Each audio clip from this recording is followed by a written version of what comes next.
Hello, bienvenidos y bienvenidas al primer episodio de mi nuevo podcast. Me llamo Nerea Fernández, tengo 24 años y hago este podcast porque a lo largo de mi vida he pasado por situaciones que aún a día de hoy considero que están poco habladas y por suerte, por desgracia, he aprendido muchísimo sobre algunas cosas y me encantaría poder aportar mi granito de arena y ayudaros a sentiros un poco más comprendidos, que creo que es lo que habría necesitado yo en su momento.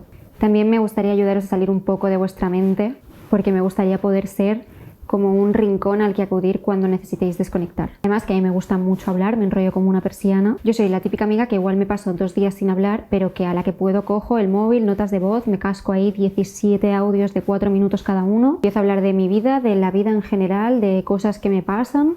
Así que creo que en este espacio pues puedo darle más rienda suelta a mi cabeza y a mis cosas y así pues no me paso 17 minutos hablando con cada una de mis amigas petándoles el móvil a audios. Yo no me considero experta en absolutamente nada, como os he dicho antes, he vivido muchísimas cosas y creo que puedo aportar como cierto conocimiento adquirido a través pues, de lo que he ido viviendo. Aparte estoy en cuarto de carrera de psicología, así que podríamos decir que algún tipo de conocimiento de lo que digo pues sí que tengo.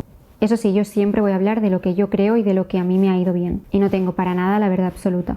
Realmente hace como mucho tiempo que me planteo hacer un proyecto así, empezar con algo así, pero por vergüenza, miedo a sentirme juzgada, falta de seguridad en mí misma, nunca lo he acabado haciendo y lo he dejado un poco de lado. Pero estoy en un momento de mi vida en el que prefiero probar y si me arrepiento, pues por lo menos lo habré intentado y si sale mal, pues ha salido mal y si sale bien, pues perfecto. Además es algo que me ayuda también a mí como a poder expresarme, a hablar de mis vivencias y a poder transmitiroslas a vosotros. Me encantaría que fuerais protagonistas vosotros también y que me propongáis temas de los que os gustaría hablar y que opinéis también sobre cosas que se pueden mejorar. Al final toda crítica constructiva pues va a ser bien recibida. Hoy me gustaría empezar esto explicándoos un poco mi historia. Al final, como os he dicho antes, pues yo he pasado por ciertas cosas en mi vida que creo que contarlas y explicarlas al mundo pues puede hacer que gente que está en la misma situación o familias que están viviendo situaciones parecidas pues se puedan sentir un poco más comprendidos o simplemente pues escucharlo y sentirse identificado con mis palabras. Probablemente algunos de los que me estáis escuchando ya me conocéis y ya sabéis a qué me estoy refiriendo, pero bueno, me gustaría poner un poco en contexto al resto. Voy a intentar ser breve. Yo desde pequeña siempre he sido una persona muy exigente conmigo misma y que ha tratado de dar el 100% en casi todos los ámbitos de mi vida. Más adelante ya os hablaré como más profundamente de mi yo pequeño porque creo que cómo nos relacionamos o cómo nos comportamos de pequeños o cosas que vivimos de pequeños al final explican mucho cómo somos nosotros a día de hoy. Yo hoy pretendo centrarme un poco más en mi yo adolescente. Como os he dicho antes, yo siempre he sido súper exigente y súper perfeccionista, hasta el punto de tratar de encontrar la perfección en mi físico, dejando de lado completamente mi salud. Cosa que hizo que con 12 años desarrollara un trastorno de la conducta alimentaria no específico, que básicamente es un trastorno de la conducta alimentaria que mezcla bulimia y anorexia, o sea, tuve un cóctel molotov yo en toda regla. Yo ya venía arrastrando problemas familiares y personales desde hacía mucho tiempo, pero fue entrar en primero de la ESO y como que explotó todo. Nuevas amistades, primeras relaciones, miles de comparaciones en las que obviamente yo siempre salía perdiendo y comparaciones que no me generaba yo sola, o sea que gente muy cercana a mí también me hacía ciertos comentarios o me comparaba con otras personas o X. Entonces pues entre todo eso se acabó generando un complejo aún mayor del que yo ya tenía. Para los que no lo sepáis, la anorexia es una enfermedad que se desarrolla a través como de diferentes factores, o sea, podríamos decir que es una enfermedad multifactorial. No es solo una cosa, o sea, mucha gente se piensa que tú tienes anorexia porque quieres estar más delgado, entonces lo único que buscas es la perfección a través del físico, pero no es eso, o sea, es como que tú no sabes gestionar diferentes emociones en diferentes ámbitos de tu vida y te acaba dando por tener una anorexia. O sea, al final acabas centrando toda tu atención en la parte física e intentas sentirte bien a través de eso. En mi caso, por ejemplo, yo sentía que mi vida estaba completamente descontrolada, que no tenía nada bajo control, que nada de mi vida me gustaba ni dependía de mí lo que estaba pasando. Entonces yo pues necesitaba tener algo bajo control, o sea, necesitaba sentirme segura y controlar alguna parte de mi vida. Y que bueno, además yo ya arrastraba desde hace mucho tiempo una inseguridad muy grande con mi físico. No sé por qué yo desde muy pequeña siempre he tendido a compararme mucho con el resto de gente. O sea, lo he puesto todo como muy en el físico, pero realmente lo que no estaba bien era como la parte interna. Mis mejores amigas del colegio eran las 3 rubias con ojos claros. Las 3 tenían padres juntos, las 3 se le daban bien los estudios, las 3 eran medianamente populares en el colegio. Entonces como que yo pensaba que si llegaba a ser rubia con ojos azules y delgada como ellas, pues que todas esas cosas que ellas tenían, yo las tendría también. Entonces, pues nada, yo desde muy pequeña siempre he tendido a compararme con la parte física, pensándome que si arreglaba la parte física, la parte interna iba a estar mejor. Pero bueno, en fin, volviendo a mi adolescencia, yo empecé eliminando ciertas comidas que yo consideraba que me iban a hacer engordar. Obviamente en ese momento pues bajé de peso, pero yo tampoco tenía una dieta súper desequilibrada, o sea, yo comía normal y corriente y lo único que hice fue eliminar algún tipo de exceso. Por lo tanto, en ese momento pues tampoco hubo un cambio de peso muy significativo. Aquí yo no pretendo centrarme en lo que comía o en lo que dejaba de comer, pero sí que pretendo dejar constancia de que a veces o muchas veces la parte de la comida es como lo más superficial, que realmente el cambio físico de una persona no te dice que realmente lo está pasando mal o que realmente está enferma. Yo, aunque no tuviera un cambio físico importante, en ese momento ya estaba enferma. O sea, yo en el momento en el que decidí dejar de comer ciertas cosas para que mi cuerpo cambiara, ya estaba entrando en un círculo del que era muy complicado salir. Lógicamente, todo fue empeorando poco a poco. En ese momento yo no considero que tuviera un buen círculo, o sea, sacando a mi familia de lado, obviamente, mi madre y mi hermano no tienen nada que ver con todo esto que digo, pero en ese momento pues yo no me sentía querida por parte de mi familia, por mi círculo cercano de amigos. En ese momento, como con 12, 13 años, tus amigos son lo más importante del mundo. No me sentía querida ni me sentía bien con mi pareja de ese momento. Tuve varios problemas con varias personas, se entrometió mucha gente en mi vida. O sea, me sentía cero respaldada y cero apoyada por absolutamente como que lo que en ese momento es tu núcleo más cercano. Realmente elegí muy mal en ese momento. Pero bueno, como os he dicho antes, mi enfermedad pues fue avanzando y al final Nerea poco a poco fue desapareciendo. A los 16 años básicamente Nerea ya no existía. Anorexia se la había comido por completo. En ese momento mi única preocupación era ver cómo los números de la báscula seguían bajando. O sea, para que os hagáis una idea, mi día a día era levantarme, ir a clase, me frustraba porque en clase no era capaz de concentrarme. A media mañana me comía una manzana, que cabe decir que había gente de mi clase que se reía de mí por comerme una manzana y no por comer un bocadillo como se lo comía el resto.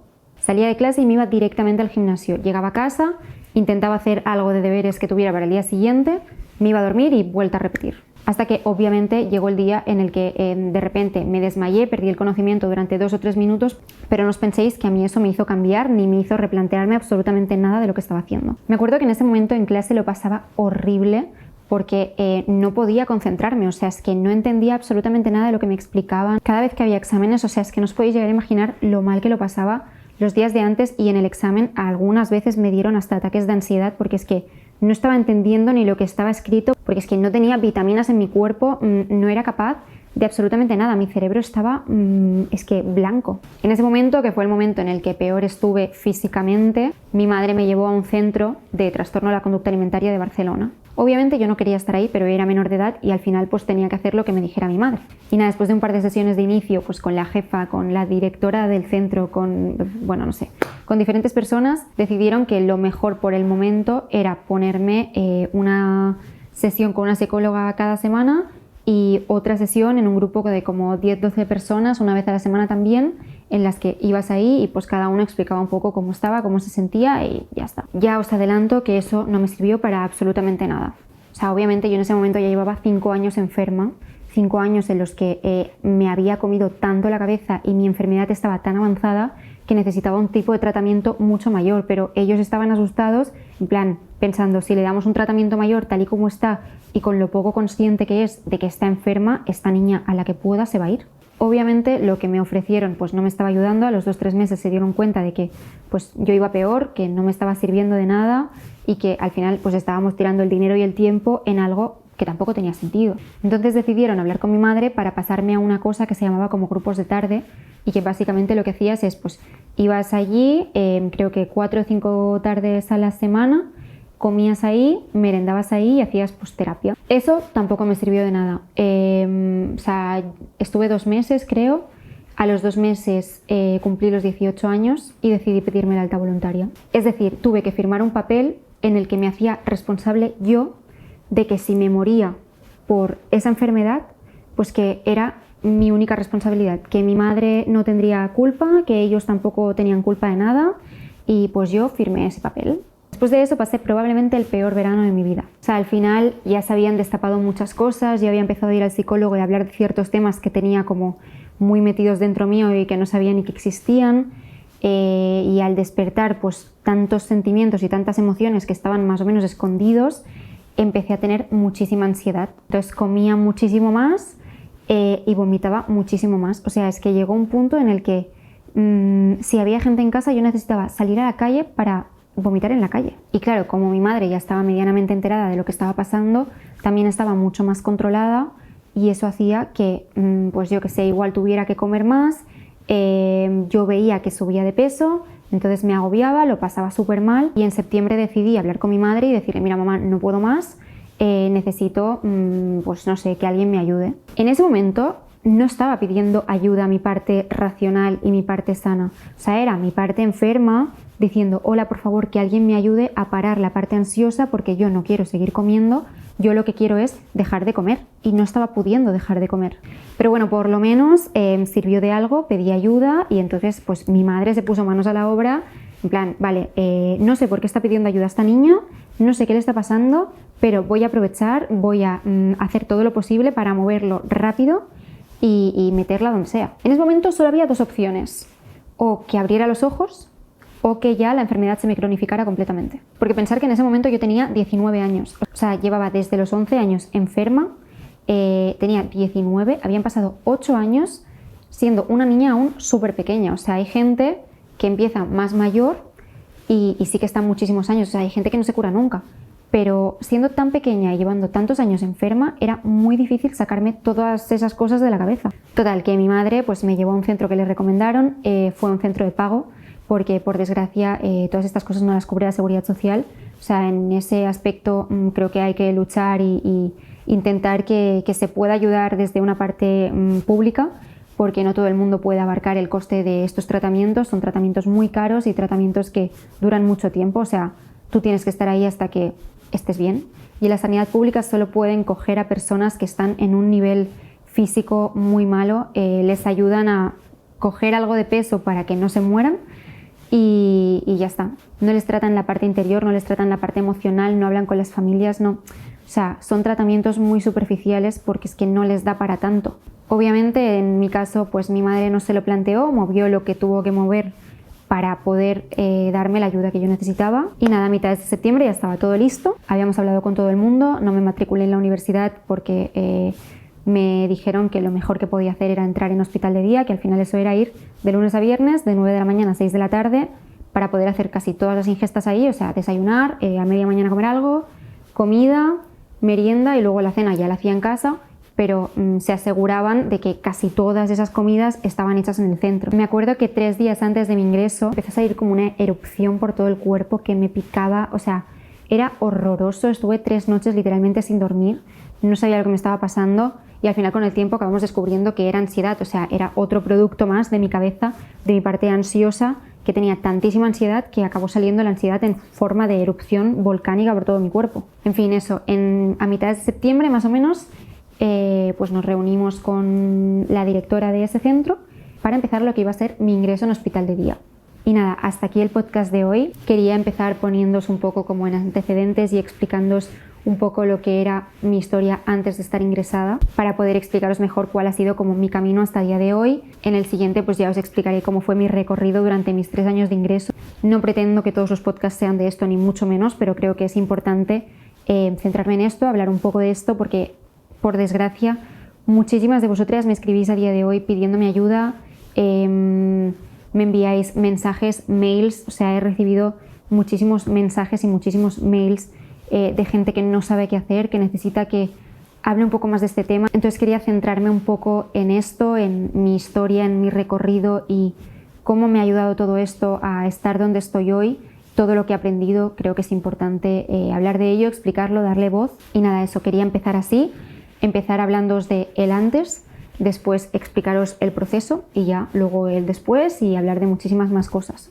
Así que nada, muchas gracias por estar ahí. Como os he dicho antes, cualquier consejo, pregunta, lo que queráis es bienvenido y nos vemos la semana que viene.